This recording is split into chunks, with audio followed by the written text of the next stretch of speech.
I want to thank Jay and the City Club for this opportunity. We're really delighted to be here, and so pleased that so many of you came to talk to us about how to partner with the arts. Thank you all for coming today. Jay tells me that this might be the first time that a City Club luncheon has focused on the arts, at least in recent memory. I'm not sure that's true. I've followed the City Club for years. You have your own brand of theater here. This is just our version, I would say, but we're really pleased to be able to bring it to you today. I have some facts and figures to share with you and some ideas. Then we'll talk as a panel to give you a picture on how others are leveraging the arts and its patron relationships to help advance their business goals. For those of you who are not familiar with the League of Chicago Theaters, we are celebrating our 25th anniversary this year. We are Chicago's theater collective. It was founded by a handful of theaters looking to leverage their strength and pool their resources, just as many of you do in business coalitions like this one, like the Chicagoland Chamber or the Michigan Avenue Association. The League now has 152 member theater companies. We range from the major downtown Broadway touring houses to the Goodman, Steppenwolf, Chicago Shakespeare, and other regional theaters, the ones that help propel us to the national theater scene and take so many of our artists to national and international prominence. And we go on down to our smallest storefront theaters, the infrastructure of our industry, and the incubators for tomorrow's stars. You probably know the League best by our Hot Ticks brand. It's the largest half-price theater ticketing business outside of Times Square. Maybe you've seen our Chicago Plays Theater program, which has been mentioned a few times already today. It's used by about 80 theaters for an average monthly circulation of 150,000. I hope you've seen our new ad campaign. It features Chicago theater alums George Wendt and Meshach Taylor on TV, in print, on bus shelters. You can't miss the bus shelters, thanks in part to a partnership with J.C. Decaux. And we're on CTA bus tail cards, thanks to another partnership. But I'm getting ahead of myself with this. We'll talk about partnerships in a minute. First, I have some more background information for you. Our goal is to have all of you leave here today thinking of the arts as your neighboring businesses as well as your Saturday night entertainment. It's not that theater isn't already thought of as more than entertainment. After 9/11, people flocked to our theaters. Our Hot Ticks booths, for example, logged record sales in the following months and on through the holiday season in 2001. People came, as they always do in times of trouble, for emotional respite, for that sense of community that blossoms when we share the catharsis of art. But there was another draw at that time. The hospitality and tourism industry, the mayor's office, civic leaders, and others came to us as fellow businesses, looking for ways to bolster an economy threatened by the lingering recession and the growing fears. What better incentive to get out of the house, to go back to the economy, than the arts? We joined with these partners to offer discounts to perform at lunchtime up and down Michigan Avenue, drawing customers out at the height of the holiday shopping season. We stood with the mayor and other political and civic leaders to demonstrate the resiliency of our city, our economy, and our art.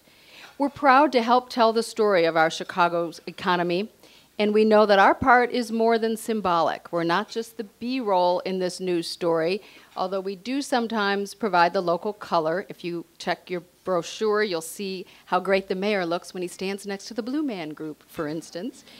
Our story has extended, though, beyond the feature pages, and we're hard news. The arts are one of the fastest growing sectors of this economy, contributing jobs, attracting tourists, and spending substantial sums in a wide variety of industries.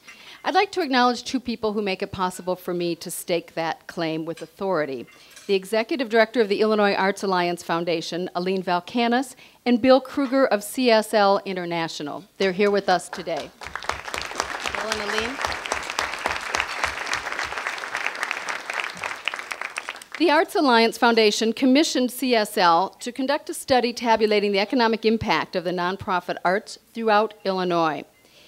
Our thanks also to Sarah Lee and the Polk Brothers Foundation, which provided funding for this study. The details are in a brochure at your tables. It's a study that's based on a survey of the grant applicants to the Illinois Arts Council, which is the state agency that supports our nonprofit arts, and the study shows how crucial direct government funding is to our economic growth. The top line finding, the arts are a $2 billion industry in Illinois. This figure has nearly doubled since the last study was conducted almost 10 years ago. If you add in the huge additional sector of the arts that are housed within commercial businesses, universities, libraries, municipal-based arts agencies, or even include individual artists, we certainly will double those numbers once again.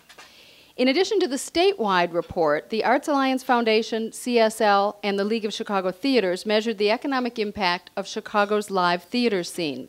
Based on 2002 figures, our theaters alone spend an astounding $147 million a year for an economic impact of $347 million. We support an estimated 6,400 jobs annually. These are big figures, and they're more than double the figures from 1996. I wonder how many of your industries grew that much. And let me note that our biggest boost, as your brochure will show you, has come in the last 3 years when the air was seeping out of so many other sectors. Now, this is the point where you probably expect me to appeal to your philanthropic nature, asking for contributions to this important industry. I can think of a JFK quote that would fit here. But I've told you all of this with a very un-Kennedy-esque intention. I want you to ask not what you can do for the arts, but what the arts can do for you. Maybe I should rephrase that slightly. Of course, I care about what you can do for the arts. I'm sure you care about that too. It just seems to me that the original Kennedy quote can't be applied to business relationships, at least not today. It reflects a different construct. It speaks of a one-sided deal. Someone gives, someone receives. Now that I think about it, I don't think the win-win phrase was set up until after several years after Kennedy's era.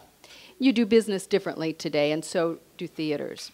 In Kennedy's day, corporate support of the arts was manifest as philanthropy, as it had been for a century or more. Now, please be clear, we are deeply grateful for corporate contributions and personal contributions, personal donations, long-time subscriptions, service on our board, and volunteerism in our theaters. Benefactors continue to be the lifeblood of arts funding. We thank you, we depend you. There are many in this room, and there is always room for more. But our theaters are also businesses, and we know that business thrives on the two-way street, on relationships, on partnerships, on the win-win paradigm that is such a standard that it's taken as jargon today. But it's far different from the business speak of Kennedy's era, where we used to demand, "What have you done for me lately?" or maybe grovel a little, "What can I do for you?" I've read that actress Tallulah Bankhead discouraged budding actors by suggesting, and I'm not going to really try to do her accent, we could call the Second City folks back, but she used to say, if you really want to help the American theater, don't be an actress, darling. Be an audience. That's good. I can't argue with that. But I would amend it and suggest that you help theater also by being a partner. The fact is, theater and the arts make great business partners in the contemporary context of mutually beneficial relationships. Ask the folks at JCDecaux, who donated to us nearly $1 million in space on their new bus shelters so that we could help raise the shelter's profile and keep them nicely filled as sales were just gearing up. Ask the marketing team at 900 North Michigan, who partnered with our member theaters to enhance their upscale shopping center with holiday entertainment. It worked so well that they just came back to us and bought additional ads in Chicago plays to further their arts presence. Ask our newest partners at Fifth Third Bank, who want to take their best customers to a half dozen different theaters to enhance their client relationships. Our panel is going to talk about many, many more examples of productive arts and business partnerships. And I would be happy to sit down with each of you to talk about how the arts can help your business. Let me offer a challenge. You'll notice on your tables a glass bowl. We invite you to drop your business card to be entered into a drawing for a free pair of theater tickets to shows at some of our most exciting venues. If you would like to give us 30 minutes of your time to talk about how we might build a successful marketing partnership, write yes on the back of your business card and drop it in the bowl. If you don't, write no. You'll still be eligible to win the tickets, and I guarantee no salesman will call. I don't think you thought an arts person would use a phrase like that. I resisted putting an 800 number out for you. But here's where we get to be a little bit of marketing folks. And this is one case where you, if you are a yes man or a woman, can open your business to some great opportunities and some exciting art. Our thanks to the Second City for giving you the theatrical version of our message, to today's panelists and our esteemed moderator. Thanks to Jay and the City Club, and I hope to be talking with many of you in the coming weeks.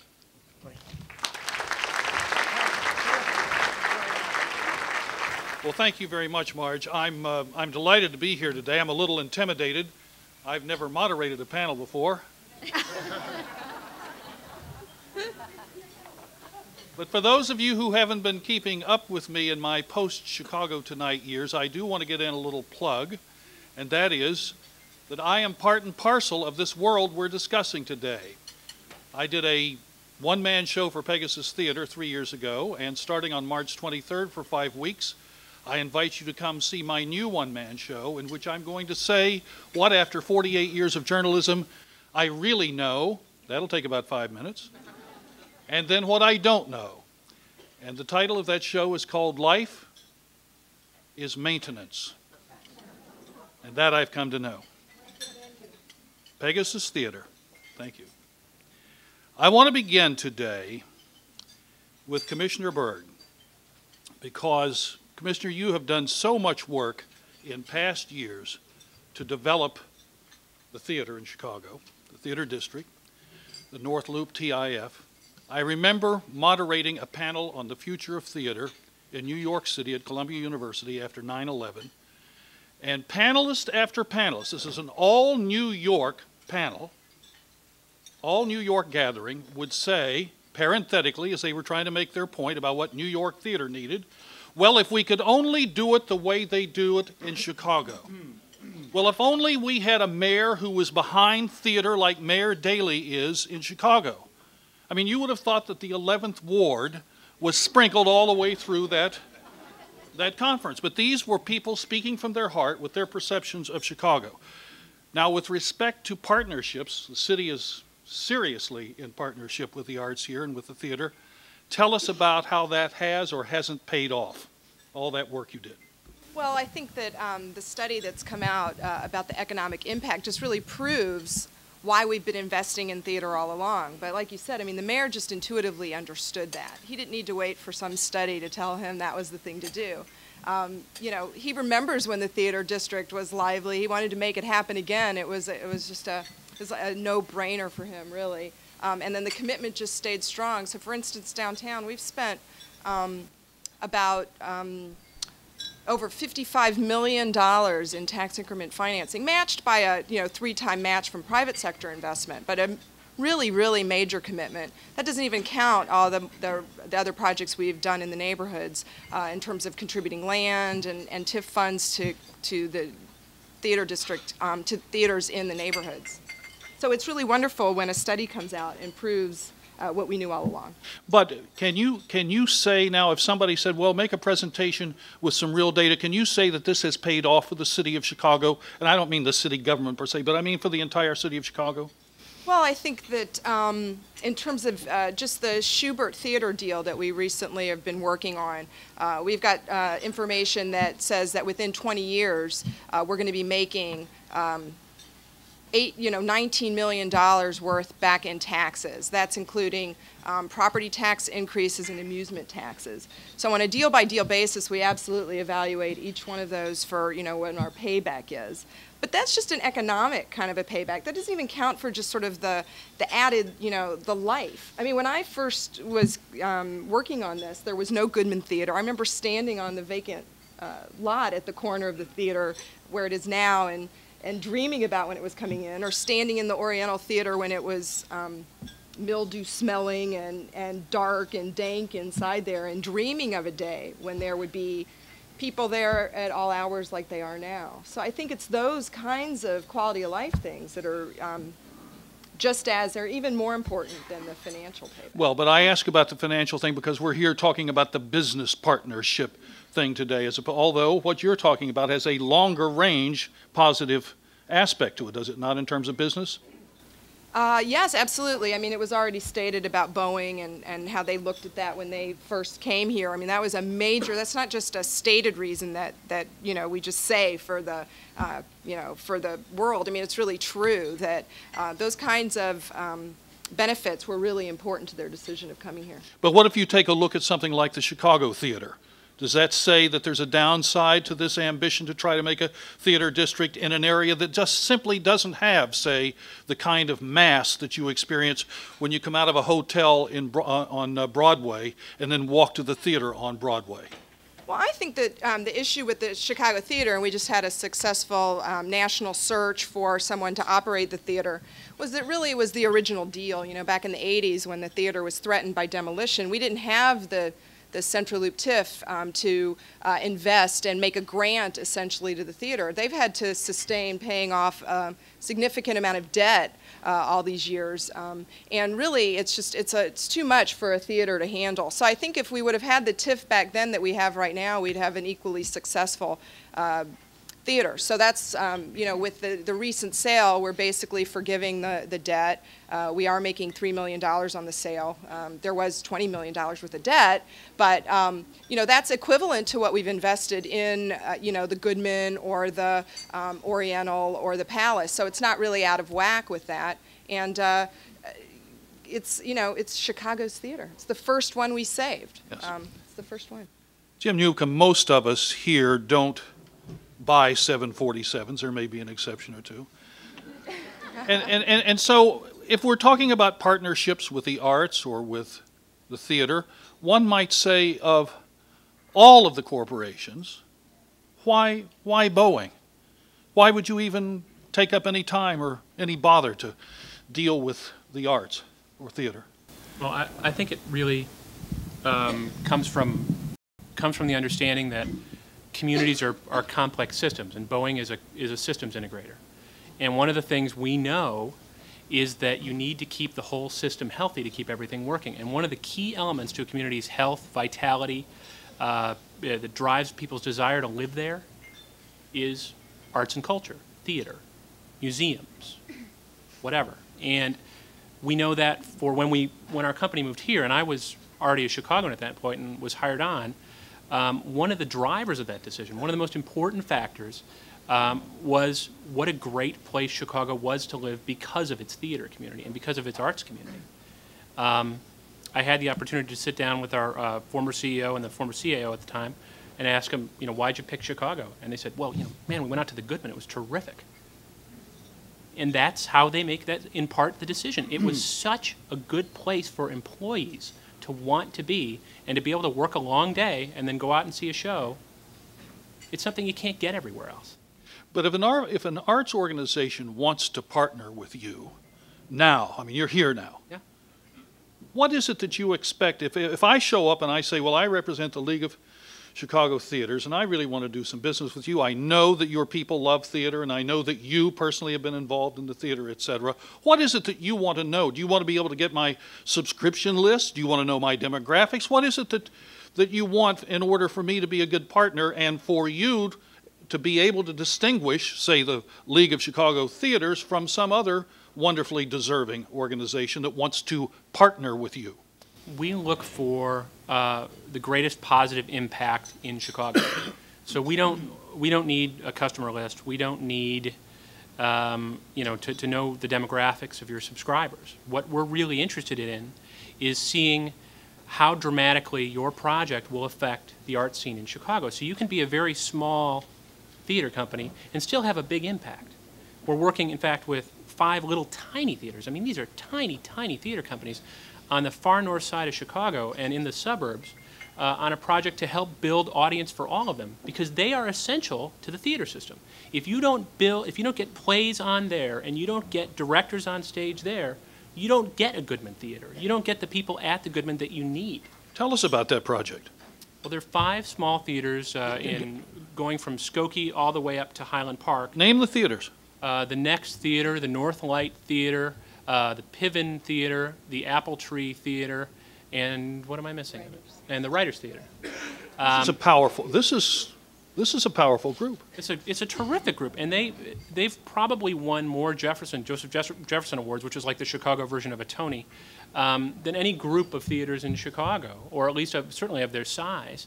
And what they do there is they create the next generation of artists, and they give homes for this generation of artists to go out and try out new stuff. What does that mean? It means living in Evanston is a terrific thing. Is terrific because you can walk down the street and go over to the next. It keeps the whole community solid and vital, and it feeds into downtown. But it sounds like you're trying to foster partnerships with theaters. But forget about partnerships with Boeing for a minute. It sounds like you think there's something within the theater group itself that What do you think would benefit if these theaters get together in some? Are you talking about marketing? Are you talking about common tickets? What are you talking about? They're testing it out. The first phase of it is marketing, and they're trying to explain to everybody on the North Shore that there's this group of geographically clustered, excellent theaters that offer work of consistently high quality right down the street, and that you don't have to dress up for. It's easy to get to. You don't have to plan for. But they're also working on long-term planning. And how do they continue to build the base? Now, that will benefit them clearly and absolutely, but it should also benefit downtown theaters. Marge has been really helpful with the League, and the League is paying attention to what's going on and how we might be able to build more mini groups like this in other places to generate interest and involvement in theater. But again, just to summarize, you're saying that there's no immediate discernible benefit to Boeing, that it's a longer range, more nebulous partnership that has to do with the quality of life, as opposed to, well, we'll sell a couple of 747s next week. Yeah, I know Highland Park is not planning on buying any F-18s that I know of. Julius, I noted that that on the back of the Chicago Plays Theater Guide, that there's a full-page ad from Humana. What's in it for you, sir? Why? Well, it's kind of interesting. The first distinction I'd like to draw is I was introduced as the CEO of Humana, and our CEO in Louisville might not be happy about that. I'm the CEO for Humana in Illinois. We have a lot of CEOs at Humana. Our corporate office is in Louisville, and picking up on a theme that our corporate people developed, Humana has sponsored for 25 years a function called the Humana Festival of New American Plays. It's much like the Sundance Film Festival, and in that 25 years, over 90 million Americans have seen plays that have originated at the festival. There have been over 300 plays produced as a result of the work of the festival, which includes 3 Pulitzer Prize-winning plays and other award-winning plays. About 3,000 playwrights compete annually, so almost 75,000 plays have been looked at since 1976. So Humana, in creating its brand, has created a brand in large measure through its relationship with the arts and in larger measure through its relationship with the Humana Festival of New American Plays. Picking up on that as a corporate theme, we have locally decided to sort of crosswalk into that world, and one of the things that we've done is purchase advertising in Chicago Plays, and it isn't just an act of beneficence. It's because Chicago Plays reaches a pretty large audience. We think about 175,000 theater goers annually. We certainly like our placement on the back cover. And Chicago Plays also reaches an audience that we, as an organization that currently works with 3,000 businesses and 700,000 people in the Chicago area, we like the demographics of the theater goer, and it gets our message out and it picks up on our brand. Are you able to say, would you be able to have a corporation officer come to you if he or she were asked to prove the viability of that kind of financial commitment, that you indeed did that something happened as a result of that partnership? I think it would be difficult to measure in dollars and cents right now. We've only done it for just less than a year, and as you know, these kinds of things take. You need to be committed to do it for a long time, but I really think what we're doing is we are in a way. It's two things. First, there's the softer side of it, which is that we want to be an organization that has a positive impact on the community so that the Chicago community is better for our having been here. That's the soft part. But the other part is we have a brand, and our brand needs to be identified with something, and we have chosen in large measure to have our brand identified with the arts. And out of that Louisville Festival, that's been a huge success, not just in Louisville, but would you not agree that it's been a national phenomenon? It has, because as I mentioned, 90 million Americans have seen the plays that have resulted from that festival. And Louisville's a better city. Louisville's a much better city for it, but Louisville's not a better city than Chicago. that I think we can agree on, yes. Spoken like a boy from Bridgeport. Very good. Pat Martin, I read your book over the weekend, and I recommend it to everybody who's interested in this area. Thank you, Joe. And early on in the book, you quote Bernie Griffin, development director at Fifth Avenue Theater, quote, "I had to change the way I looked at my organization from being a worthy cause to being a marketing asset. When I got serious about sponsorship, or I think we could use the word here, partnership, I had to learn how to make a whole different case." Can you expand on that a little bit? Because clearly that was a quote up front in your book, and I think central to your argument. Well, it's part of what I do. You know, my mission with my company is to get more arts, culture, educational organizations in the business of succeeding at sponsorship. When I started in this business, you know, it was me and the guys from NASCAR.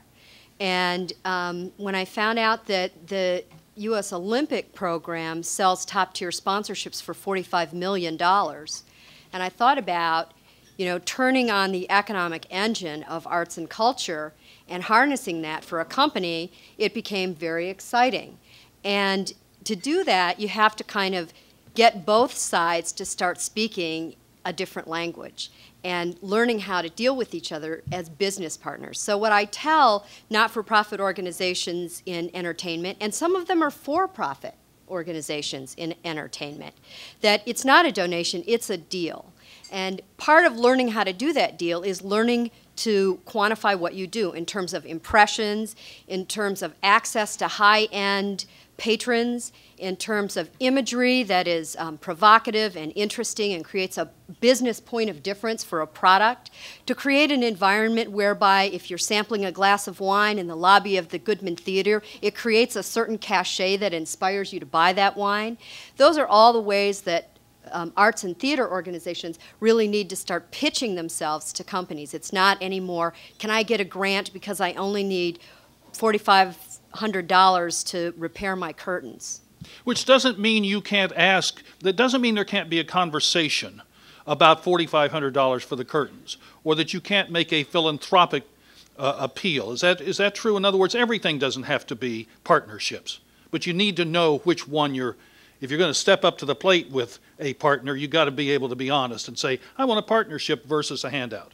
Well, you know, it's interesting because as you go out there and you meet in boardrooms with people who are making high-end marketing decisions, you know, it's a mixed bag. I think in people's heart of hearts, when they're looking at an entertainment property, they're buying it for a lot of emotional reasons. They're buying into that partnership. They just don't want to admit it. And so when you raise a lot of questions about mission, I remember distinctly being at a walnut table with 7 senior vice presidents representing a global company, and one of the people pitching started talking about the mission and the emotional side of the business. People began looking at watches. People closed up their notes. They didn't want to have to admit that they were in that room to make an emotional purchase. They wanted to talk about statistics, impressions, etc. But the thing that I find difficult in hearing this is that if you're a small or a medium arts organization or theater, and you're expected to have, I can remember in terms of public television that we were always behind the curve on where we wanted to be with who our audience was, the data on our eyes, because it's so darned expensive to be able to keep that and track it and keep it up to date. Now, what if you're a small theater group and you want to go in and you want a real partnership, but you're not even remotely prepared to have the data available with respect to who do you reach in Rogers Park, and what's the demographic in Rogers Park, and what's the repetition at the pizza place, and all of that. What do you do if you're not in the big bucks end of this partnership business in the arts? Well, I don't think you need to be. There are local companies within your neighborhood that can support your group. And in fact, in my book, I talk about the Next Theater. One of the guys who runs the theater actually went about the business of walking around the neighborhood and taking notes and seeing who was advertising in local bus shelters and who was advertising in parish newspapers, and wrote those names down and called those entities and found out how much advertising cost to do that.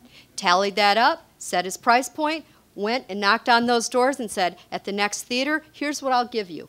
X, Y, Z, you'll get the ticket backs, we'll offer a coupon for people to come and eat at your cafe after the show, et cetera, et cetera, et cetera.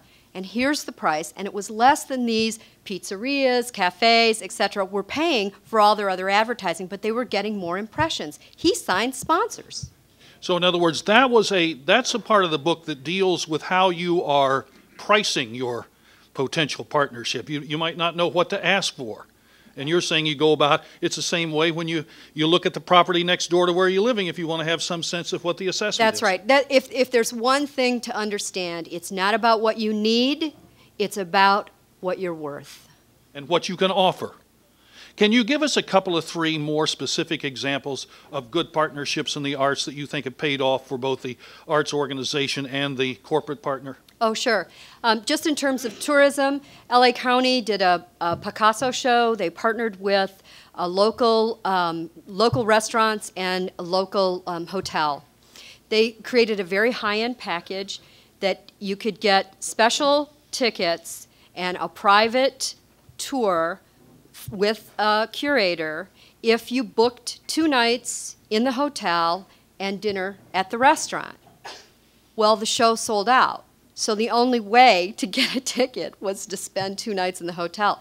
People bought the package and didn't even bother to spend the nights in the hotels.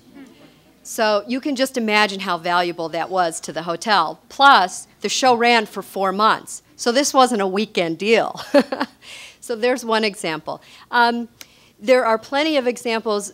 For a long time, Bloomingdale's, way ahead of the curve of most retailers, decided that they wanted to be an entertaining place to shop, and they partnered with Broadway to do this. What they didn't realize at the time, this was 20 years ago, is that people who are going to write plays and produce plays are also going to go to LA and make movies. Bloomingdale's is the most commonly referred to retailer in any script that you'll see. How many times have you been at the theater and you say when somebody says they're going shopping, they say they're going to Bloomingdale's?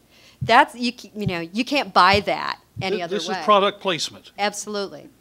So would you advise the Chicago League of Theaters to go to a partner and say, of the 90 theaters that are going to have drinking scenes in the next year, we'll have them drink Coca-Cola? Well, product placement is its own animal, to tell you the truth. And I think, just as the gentleman from Humana said, the longer you're in these relationships, the more synergistic they get. You get equity built into a program like that, and suddenly it triggers things that you don't even quantify anymore. They just occur because you have now made your brand a social phenomenon. But if you look, John, at even automotives, I would say overall, the people who are sponsoring arts and culture are sponsoring them because they have products where they need to create the intent to buy. So they need to be test driving people. They need to have people get a look and feel. They need to educate people. Or they need to reach a very high-end audience. And that's what arts and culture delivers, believe me, better than a ball game. But should you, I'll just give you one specific question. Let's say you're not just a small arts organization, let's say you're a fairly large, medium to large size arts organization. Should you be able to say to people that you propose to partner with, hey, I will give you my subscription list. I'll do concrete things like that so you can begin to reach them independently of me. I believe that... I'll give you my database. No, I would never advise anybody to give away their database. That's an asset, and once you give it away... years ago, this is a little funny story, Chicago Symphony Orchestra, the guy who ran the mailroom, Leo Burnett, had cut a deal with him that he would get $500 every time the mailing list, he delivered the mailing list. And once the CSO looked at all their assets and decided to get serious about sponsorship, they realized they sort of had a leak in the side of the building for their database, and they corrected that. But because obviously that was really, really valuable and worth a lot more than $500. So the point being that giving away your assets is not really the most important thing to do. Leveraging them is. Well, no, but that's what I meant. Is that a, it would seem to me that if I'm partnering with certain organizations, if I'm on the corporate side, I might with all due respect to Boeing, et cetera, I might want something a little more concrete than building a good city for executives Oh, who want yeah. to go to the theater. Should you think about that kind of specific transaction for not $500, but for $1 million? Every asset has a price. Even intangible assets have a price in this business. But I can tell you, you know, anymore the marketing community is so sophisticated and audiences are spread across the waterfront doing lots of different things. So just delivering somebody a set of eyeballs or, you know, a mailing list is not really quite where it's at. Where it's at now is creating a true point of difference with your brand. So, for instance, financial services company likes to reach a really high-end audience. They partner with the New York City Ballet, and every year, if you're a premium customer, you can come to the New York City Ballet and have your children's Christmas photos taken with the ballerina from the Nutcracker. That's That's really... called value added, isn't it? Well, they value that in how they present, you know, to the sponsor, and it's very valuable to the sponsor. All right, now, all of this is fine, but I've always wondered what it was like to be in one of those real, honest-to-God conversations about partnering. You have to understand, I'm a little suspicious. I can tell. I'm a little suspicious about the term partner. When I think of partnering in the arts and corporations, I think of partnering sometimes as being a nice business-like term which says, I need your help. Even you, when you talked about the guy who went around and found out how to price his thing, he was looking for support, you said, as opposed to a partnership. But he did and I price think it like that's a the real- business deal. I'm sorry? He did price it like a business deal. No, I understand that. But recently, I had the wonderful opportunity to sit down with Marge, and we talked about a specific conversation that she's already, the end result of which she's already referred to, and that is the deal with J.C. Decaux. Tell us about that conversation in as much detail, because if we get nothing else done today, you'll hear how it really happened. Well, when we saw the bus shelters going up around the city, like a lot of you, we were really taken aback by them. We'd read about them in the paper and had no idea really how lovely they would be and how large the ads would be on them and how many there would be. So we called J.C. Decaux and said, you know, we have an ad campaign. It's the George Wendt Meshach Taylor campaign, and the stars are great and the art is great. It was done for us by Rain Communications and very professional, and we love to put them up on the bus shelters. So they said, great, you know, we do pro bono work, we do partnerships, we'll come and talk to you. And they flew out their marketing director from New York, Jean-Luc Decaux, and he came to talk to us and said, I understand that you're looking for pro bono work, because that's kind of how we were working. That speaks to my marketing budget. And, he said, here's how we do it. We'll match whatever budget you have. So tell me how much you have to spend on advertising, and we'll double it for you. And I said, I don't have a budget. And he said, well, you know, you have something.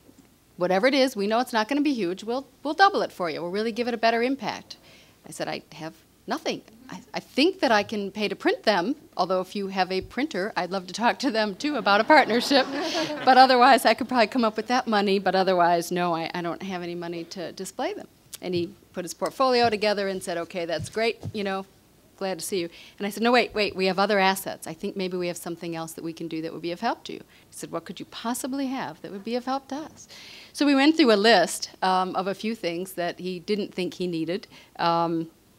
Offering to help him work with the Department of Planning was useless, because he apparently had already done that. But a few other things we came up with, and we hit everyone's favorite topic, news coverage.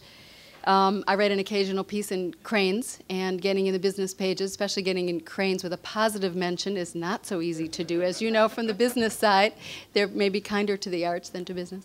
So I offered to make some introductions there and to help out, and he was interested in that. And then I said that we have our own vehicle, Chicago Plays, as a theater program, and while they don't advertise the bus shelters per se, it's not an ad you would read in the paper, come, you know, put your ad here kind of thing. We do have a very high-end audience, a lot of marketing directors in our seats and on our theater boards, and they would like to see J.C. DeCo advertise in our magazine and show the support. And we could place some ads there. He could place some of ours on the bus shelters. And he said, well, let me take a look at one. And I showed him one, and if you've seen Chicago plays, you'll know that it is not a New York playbill for sure.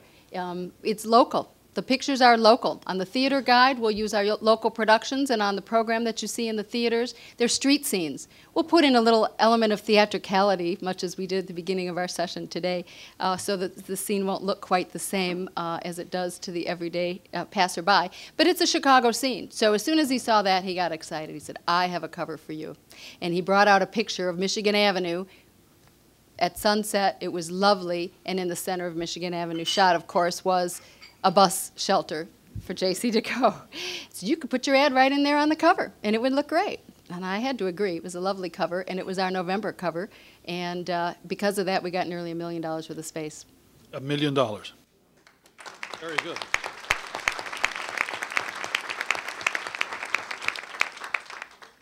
But I want to go back to a question that he asked you. Or maybe he didn't ask you. Well, he asked you, but I'm interested in the answer. Why? I mean, because he made you a wonderful opening offer. You tell me your ad budget, I'll match it.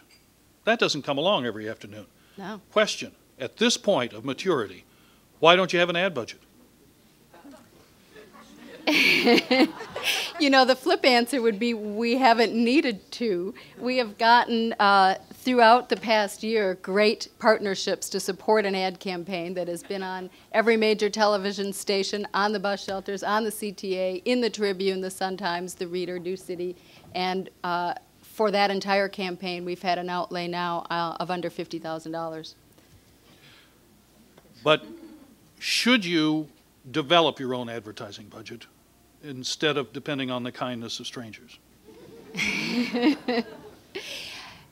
Certainly, and to say we have no budget, I just told you we've spent some money along the way, and we did pay to print those. His printer did help us out a little bit. We got a good price, but we paid to print those. So we do have some budget, but it's nothing near the kind of budget we need for the exposure that we need and want. This ad campaign that we ran last year in all its manifestations, many of you know, is worth over $1 million. The TV alone, I couldn't even quantify the TV exposure. The production was a $600,000 production for which we paid $20,000. So even when we put our marketing money together, to have the resources of a commercial business to be able to buy commercial airtime and that kind of presence is beyond our reach. It's not really fundable in a nonprofit context. In public television, we used to go to my boss, then Bill McCarter, and say, Bill, we've got this wonderful show called Chicago Tonight, but we don't have any advertising budget for it. And he'd say, wait, stop. He said, you know what the total number of millions of dollars that goes into Chicago Tonight is. He said, you all are the professionals. You can make the decision. You can do 10 Chicago Tonights and have $3 million left over for advertising. What do you want to do? Do you want to do 250 programs and no advertising? Do you want to do 10 programs and $3 million of advertising? Do you want to do one program and $4 million of advertising? You're the boss. You tell me, but don't tell me you don't have any money for advertising. Same thing when I read your book, it seems to me that somebody's going to have to make new decisions about how to spend money, because when you read your book, you talk about a very professional approach to partnering. And you talk about making agreements, and you talk about follow-up research to take a look, etc. And it sounds like you want the theater group or the arts group to be Boeing in terms of the sophistication with which they approach business deals.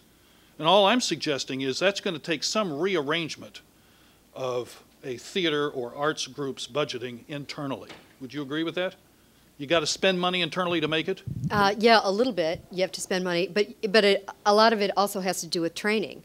And the downsizing of the economy also benefited arts organizations, where people from the for-profit sector working at agencies, et cetera, became marketing directors at arts organizations and brought that level of sophistication with them. So I wouldn't paint the arts community as being naive about marketing, especially when they've had to market in order to drive traffic into their facilities to make sales to begin with. All I'm saying, I don't mean they're naive, all I'm saying is that wouldn't you agree that if you're going to do what you recommend in your book, the multifaceted approach, sophisticated, big-time corporate approach, you may need to reallocate, retrain, and refocus your budget a little bit and spend that money. Okay. Now, I understand it's a tradition here, of course, to go to the audience for questions. We try to get you out of here by 1:30. I know that there are people who probably have questions. So we have somebody with, oh, there's the mic. Just go right up there to the middle and put your question. Not all at once, but just if you go up to the mic. While we're doing that, Commissioner, let me just ask you, as you look forward, what do you and the mayor see with respect to the theater district or the fruits of what clearly is a great emphasis by the mayor on collaboration in the arts in Chicago? Well, we are continuing to always look for new opportunities. We're always looking for new opportunities. Obviously, with the economy the way it is, it's we're certainly looking carefully at the opportunities. I think one limitation, at least to the Department of Planning and Development's resources, is that they are geographically bound. Where there's a TIF district, we can be a lot more helpful, although that's consistent with the areas that we're focusing on redevelopment. So we're looking at, in an ideal world, we would like to get away from just that geographic focus. And that's sort of what we're trying to get at as we work to see how we can look into communities and see how we can work with arts groups, because it's just shown time and time again. There was a recent study by, that was funded by the Driehaus and MacArthur Foundations about how much arts organizations help build community. And I personally think that as we go and transform public housing in the city of Chicago and creating mixed income communities, we have to think of creative ways of bringing people together. And the arts have shown time and time again that that's one way of bringing different kinds of folks together. It's also job training for our young people. Clearly, the mayor and Mrs. Daly understand that through Gallery 37. They understand that as a job training program, not just a educational kind of enrichment. So I think that the benefits of arts can be incredibly broad, and I think we have to keep looking for creative ways to support that. Hi there. As one of the, I'm sure, many theaters in this room looking for either And partnership. you are? I'm Jeremy Wexler. I'm the artistic director of Theater Wit. We're building out a brand new theater complex, and it's going to be a very exciting thing. But as one of the many theaters in this room who are looking for either partnerships or handouts, I suppose. Well, wait. Are you looking for partnerships, essentially, or are you looking for handouts? I mean, Well, I'm actually not looking for handouts, but if I thought I could get them, I would take them. no, but I mean, Don't get me wrong. Are you prepared? Are you prepared for partnership, given everything you've heard up here? Oh, absolutely. Okay. The market research, all of this is very handy. But I guess in terms of the benefits to you, the business owners in this room, my question is, because we've heard a lot that a lot of the benefits from these partnerships are not specifically quantifiable. You can quantify the amount you could pay for them and make sure that's market positioned, but how important to you is the branding benefits versus a hard quantitative sales return on advertising you do with a theater? If you do in a neighborhood theater, a marketing deal, are you actually trying to track the response to that ad, or are you looking for a more generic kind of outreach program like Humana and Boeing, but at a smaller scale, unless everyone in this room runs multi-billion-dollar corporations? But I want to ask you the question as long as you're up there. What do you offer as a partner? Do you say we're able to track certain things and we're able to, on forget about Boeing for a minute, on a neighborhood basis, if you say to the local pizzeria, we can show you a relationship between your cooperation with us and partnership with us and increase traffic in your store or your restaurant across the street? Well, obviously as a theater, we can't actually track the traffic in the store. We can tell you what our demographics are. We can tell you the kind of audience base. We can tell you the types of plays we're doing and the types of people we're targeting with our advertising, because despite the no money in advertising in the arts, every theater has some advertising budget, obviously, and they're promoting individual productions or plays.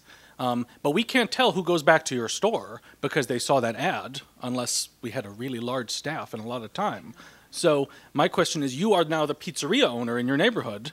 How important is it for you to know that you are present in this marketing, that there is a benefit that you are making these ties in the community? Or that are you tracking? Is it important for you to track those people back? Do you need little coupons and slips? And say you mentioned us here, and are you actually taking the time at all these point of sale issues to track that? Or is it not a transactional based system where you're saying, I will advertise as long as I get an increase in business of 8%? Marge or Pat? Yeah, sure. First of all, in terms of a bounce back coupon on the back of a ticket, it works like a charm. Somebody walks in and has your theater's ticket and I get half off a coffee, it's clear that it's working for them. So that's measurement in and of itself. I will tell you overall, when I talked to 27 executives who manage sponsorship decisions nationally and regionally before I wrote the book, and somebody asked me to mention the title again, so I'm going to shamelessly promote, Made Possible by Succeeding with Sponsorship. And when we talked to them, we asked them if they, honestly now, do you measure and quantify the value of your arts partnerships? Oh, yes, they said. And they gave us detail on that. And then we said, what about sports?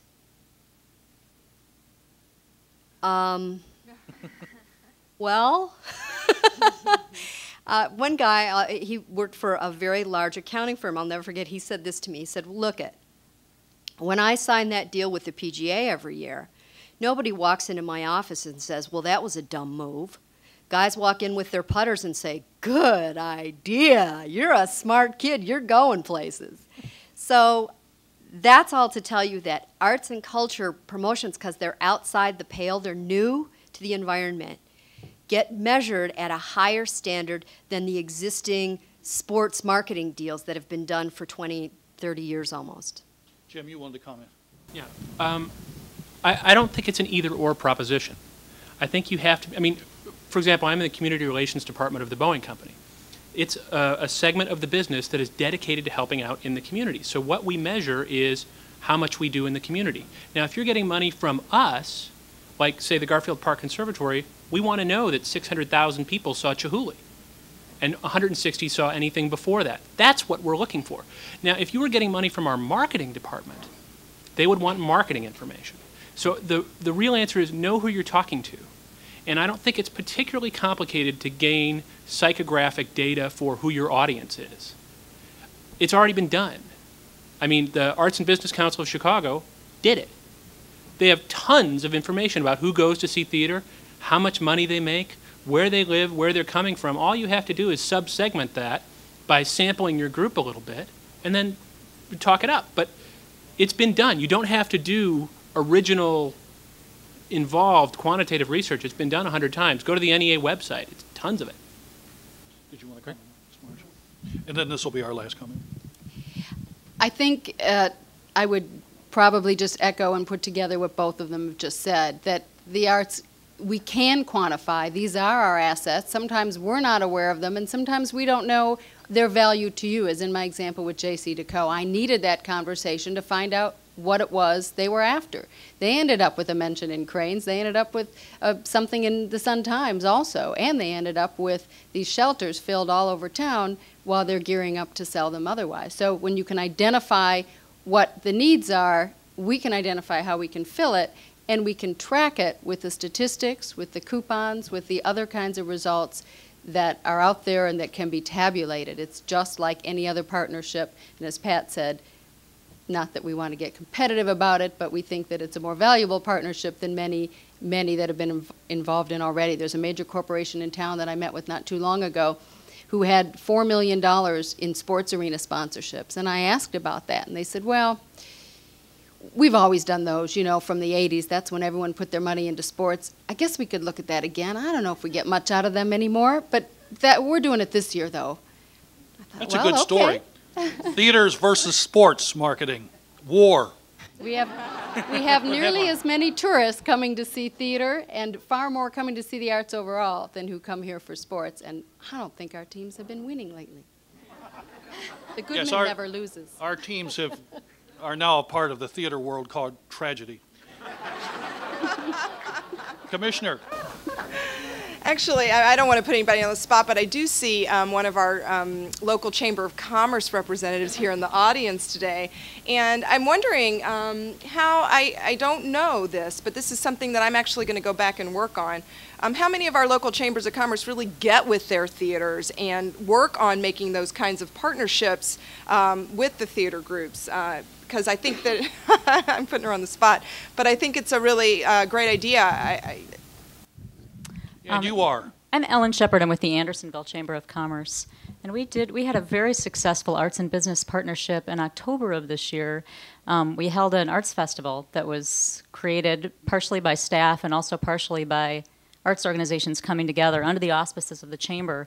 And I mean, the arts organizations didn't get funding out of that. I know, we can't offer what a Boeing can, but I will say that the local businesses get it. They get what the arts can do for their community. Certainly in Andersonville, we're very aware of the neo-futurists, of the Griffin, of Red Hen, Chicago Jewish. They bring people into our businesses. And they also foster a sense of community on the streets. And the local business owners who are invested in their community are interested in partnerships and supporting those organizations however they can. Thank you very much. That's a wonderful. No, do you have any final comments, Julius? We okay with you? Yeah, you're okay with that. Okay, very good.